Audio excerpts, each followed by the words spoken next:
we don't have any history in the family. I knew nothing about diabetes. I didn't know type 1 versus type 2. I didn't know anything about food. I was just, I'm like a normal pizza, beer drinking schlub from the Midwest. So I heard bits and pieces. Like when I was younger in college, I always made sure that I ate cereal for breakfast to make sure my cholesterol was good. That's my nutritional, that's the RD Got it. background. Right. So I didn't know anything about what was going on. And then, to cut to the quick, that Dave's like this really good football player, good quarterback. And he always was, he was the quarterback in second grade and at recess and stuff. And he played high school and had an offer and all that stuff, but he went to Baylor, but and he doesn't play football. But anyhow, we had this island champ, 9-time champ flag football team. Right. And he, for a couple of games, he was like, what was going on, dude? You just like hand the ball to the other team. It was the weirdest thing, and then the teacher told us that he was putting his head down on the desk and really tired. And then he just didn't look good. And with type 1, they just go off the cliff so fast with the weight loss and everything. So he went into DKA, as we now know. We didn't know it at the time.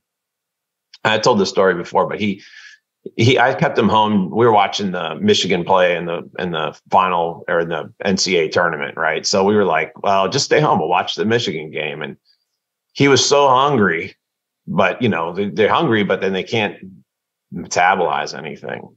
Yeah. And he wanted McDonald's. So I got him McDonald's, and he threw up, and he couldn't get up off the couch, and I picked him up and I carried him into the shower. And when I picked him up, I was like, God, he's like light as a feather, and I felt his rib cage, right? And I helped him with his shirt off to get into the shower. And dude, it was like, holy shit, what the hell happened? He looked like he was going to die. So he's in the shower. I called my wife. I said, there's something wrong. Dave looks like he's going to die. Anyhow, it's it's like kind of a typical story up to that point with the type 1 diagnosis. We had talked to the pediatrician. She told us to, give him a lot of milkshakes to get his calories up so he could gain weight. This is before or after the diagnosis of type 1? That's before. Okay. Yeah. He's really hungry, but he's just going through like a gawky stage. So there's like a misdiagnosis. It's very common. Misdiagnosis. Parents don't know anything. Kid gets worse and worse, almost dies. There's a critical situation.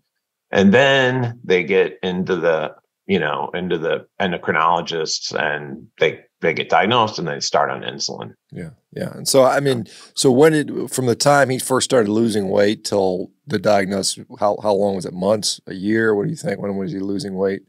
Yeah, that's a good question. I would say, so the football thing, right? So there's like 3 or 4 months of that kind of aberrant, behavior or production or whatever, right? And then it went off the cliff. So I suppose, it could have been upon him. It happens in stages, right? So it could have been going on for a year or more. His blood sugars might have been elevated for several years. I have no idea. Yeah, tough to say. So you fast forward, you get the diagnosis. He's in DKA, probably in the ER, the IV insulin, hydration, all the stuff. Hey, you got a diagnosis of type 1 diabetes. Here's your insulin for the rest of your life. What was obviously the nutritional advice was what? Just eat a bunch of carbs and just cover it with insulin, chase insulin all day long. Yeah, how was it? Exactly. Yeah. And we had a pretty decent doctor, in the sense that he said I can't be too generous. He said that he said something like, as far as we know, kids have a natural protection from high blood sugars, and we don't understand it, but it's sort of a magical thing, which is absolute bullshit. But then he did tell Dave, your blood sugar, if it goes too high for too long, you'll have serious complications like eyes, amputation, and early death. And that got Dave's attention.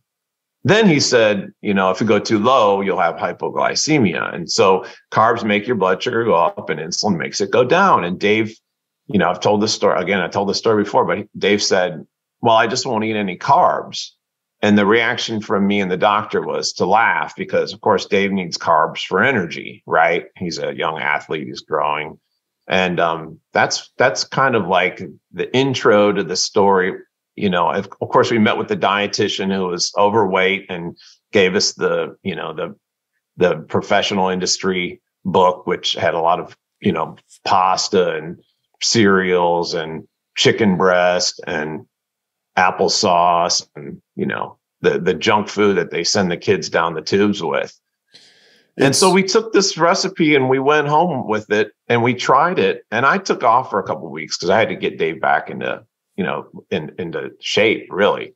And I also look, the real cool thing about the convergence of the physics here is that, you know, my work life has to do with real-time signal processing. So I look at sensor outputs and I develop models for, you know, inputs and outputs, transfer functions.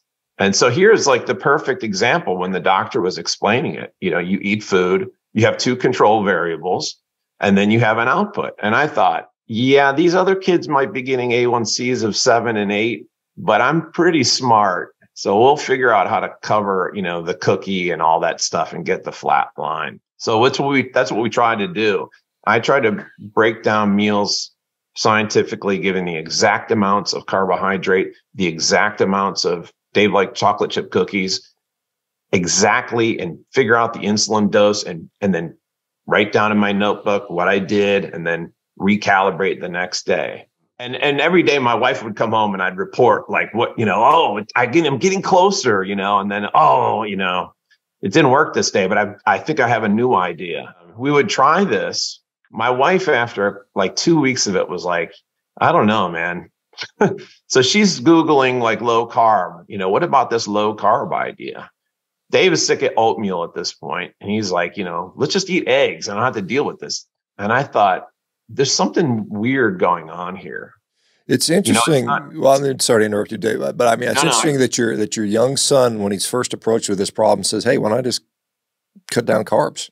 I mean, it seems like it's just like a, you know, an answer that a little kid can give, and yet we're like, well, that doesn't make sense because anyway, it's interesting. So go ahead. So you're trying your best to cover this, and I know I've talked to so many diabetics, and it's so hard to correct correctly when they're eating high carb. I mean, it's just up and down and up and down. So anyway, how's it go next? Well, what I started to feel was that the system that I was trying to manage, what had you know, it was a stochastic system, that there was enough random variation in the system that control was impossible. Then, you know, Roxanne bought the Bernstein book, and I went to get it from the mailbox, and I opened it up, and there's the section that I opened up to was the law of small numbers. Mm-hmm. And I immediately, so as a physicist, you see the word law and your ears perk up, right? And I thought, oh my God, this is exactly the phenomenon that I've been witnessing. Not only that, you look through the table of contents and you quickly realize, and I'm getting goosebumps telling this story. You realize that this guy has it all figured out. He didn't just discover the phenomenon. He discovered how to beat that phenomenon. And so in the next, you know, half an hour or so, I you know, Shawn, I couldn't even read. I was like so excited because up to this point, you've gone through like your son's going to die, and then there's no solution to this problem. And if you look at the literature on what happens to these kids, it is a gruesome future that they have in front of them.